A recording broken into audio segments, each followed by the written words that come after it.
ఈరోజు తాను బెయిల్ అక్కడ లోపల ఉన్నది ఈవీఎం పగలగొట్టిన కేసులో కాదు, తను లోపల ఉన్నది ఈవీఎం పగలగొట్టిన కేసులో అన్యాయం జరిగింది అని చెప్పి, అన్యాయం జరుగుతూ ఉన్న పరిస్థితుల్లో ఎమ్మెల్యే అక్కడికి పోయి అడ్డుకునే కార్యక్రమంలో జరిగింది అని చెప్పి కోర్టులు కూడా గుర్తించాయి కాబట్టి తనకు బెయిల్ వచ్చింది. కానీ మళ్ళీ ఆ తర్వాత ఏం జరిగింది, ఆ ఇన్సిడెంట్ జరిగిన 10 రోజుల తర్వాత, ఆ ఇన్సిడెంట్ జరిగిన 10 రోజుల తర్వాత అంటే మే 23వ తారీఖున ఎమ్మెల్యే అక్కడికి వెళ్ళి హత్యాయత్నం చేశాడట. అదే పోలింగ్ బూత్లో హత్యాయత్నం చేశాడంట. ఎవడన్నా బుద్ధునోడు ఎవడన్నా నమ్మదానికి ఉందయ్యా? ఎవడన్నా ఎమ్మెల్యే అనేవాడు అక్కడికి పోయినప్పుడు వాళ్ళు చేస్తూ ఉన్న రిగ్గింగు, ఎమ్మెల్యే దానికి అడ్డుకునే కార్యక్రమం చేస్తూ ఉంటే ఎమ్మెల్యే అక్కడికి పోయి ఎమ్మెల్యే హత్యాయత్నం చేస్తాడా?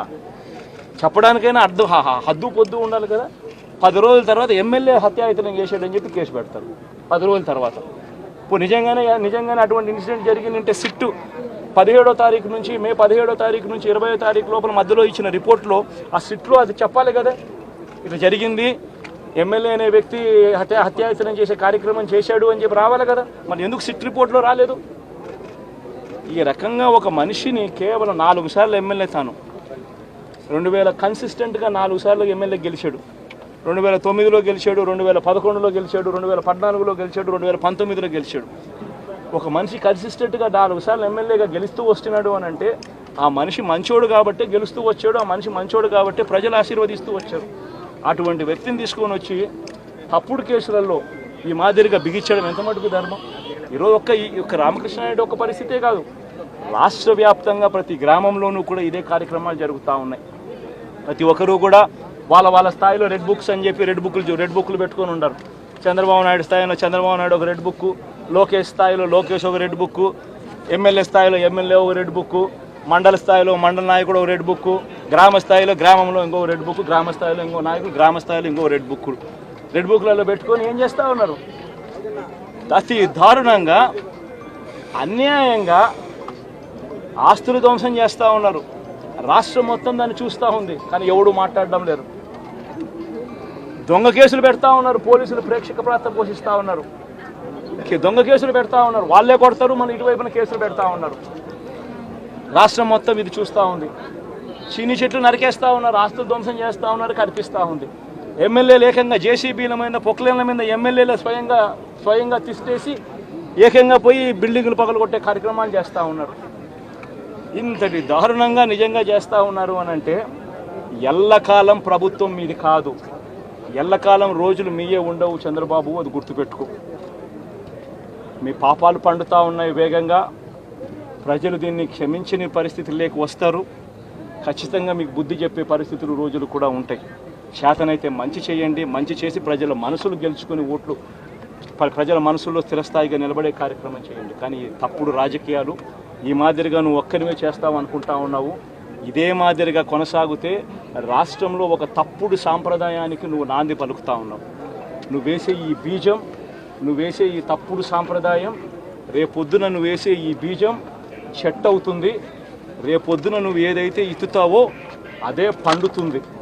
రేపొద్దున మళ్ళీ మీ గ్రామాలలో మీ కార్యకర్తలకు ఇదే పరిస్థితినే, ఇదే మాదిరిగానే మళ్ళీ జరిగే కార్యక్రమాలు కూడా జరుగుతాయి. అటువంటి తప్పుడు సాంప్రదాయాలు దయచేసి ఇప్పటికన్నా ఆపండి. నాయకులుగా ఉన్న మనలాంటి వాళ్ళం ఇలాంటివి ప్రోత్సహించకూడదు. ఇలాంటివి ఎవరు తప్పు చేసినా తప్పు అని చెప్పే కార్యక్రమం నాయకులుగా మనం చెయ్యాలి. కానీ దగ్గరుండి ఈ మాదిరిగా ప్రోత్సహించడం అతి దుర్మార్గమైన కార్యక్రమం. దయచేసి దీనికి ఫుల్ స్టాప్ పెట్టే కార్యక్రమం ఖచ్చితంగా చెయ్యండి చంద్రబాబు అని చెప్పి సందర్భంగా మరొక్కసారి చంద్రబాబును ఈసారి హెచ్చరిస్తున్నామని కూడా చెప్తా ఉన్నాం. ఈసారి కోరడం లేదు, హెచ్చరిస్తున్నామని కూడా చెప్తా ఉన్నాం. ఇదే మాదిరిగా జరుగుతూ పోతూ ఉంటే మాత్రం ఎవరైనా కూడా ఊరుకునే కార్యక్రమం జరగదు. రియాక్షన్ అనేది ఖచ్చితంగా ఉంటుందని కూడా చంద్రబాబు నాయుడు సందర్భంగా గట్టిగా చెప్తాం. ఒక ఇళ్ల కోసమని వాళ్ళు ఎన్నో కాయలు కాచేలా ఎదురు చూస్తున్నారు. ఎన్నికల ముందేమో దీని జాబ్ క్యాలెండర్ లాగా వాళ్ళు క్యాలెండర్ రిలీజ్ చేయడం జరిగింది ప్రభుత్వం, ఇప్పుడు వైకాపా ప్రభుత్వం. ఇళ్ళన్నీ ప్రతి ఈ నెలలో ఈ జిల్లాల్లో మేము అందరికీ లబ్ధిదారులందరికీ బెనిఫిషరీస్ అందరూ కూడా ఇస్తామని ఏదో ఒక ఇల్లు కూడా పంచిన పాప అనుకోలేదు. ఇవాళ మళ్ళీ మన మెగా డిఎస్సి వాళ్ళ మన ఉద్యోగాలు కూడా అనుకున్నాను. ఏవైతే మేము హామీలు ఇచ్చామో అప్పుడు ఎలక్షన్లప్పుడు వాటినన్నిటి అన్నింటినీ మనము చేసుకుంటూ పోవడం జరుగుతుంది, అమలు చేసుకుంటూ. అలాగే మెగా డిఎస్సీలు కూడా ఉద్యోగాలు 16,000 ఉద్యోగాలు ఇవాళ మెగా నోటిఫికేషన్ ఉండడం జరిగింది. అలాగే టిట్కోయిట్లు కూడా అప్పుడు ఇక్కడ సుమారుగా 2,786 ఇళ్ళు మనకి ఇల్లు పూర్తి శాంక్షన్ కావడం ఇక్కడ కొట్టిపిల్ల. అలాగే సుమారుగా ఒక 1,586 ఇళ్ళు బేస్మెంట్ సభలో, మిగతా ఏదైతే మిగిలిన 1,200 ఇళ్ళు 1,200 పూర్తయింది, 80% పూర్తయింది.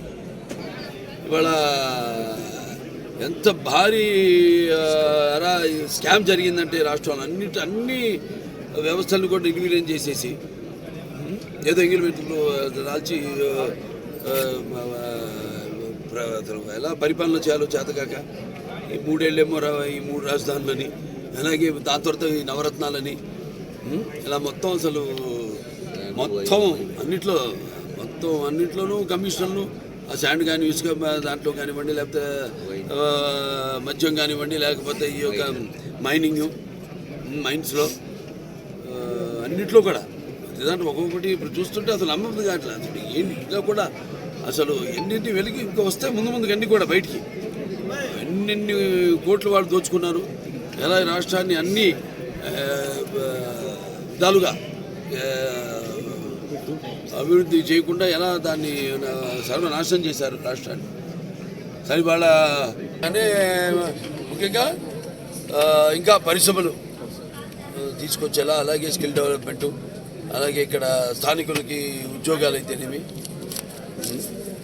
సార్ జిల్లా కేంద్రంగా ఏమైనా ప్రకటించే మూమెంట్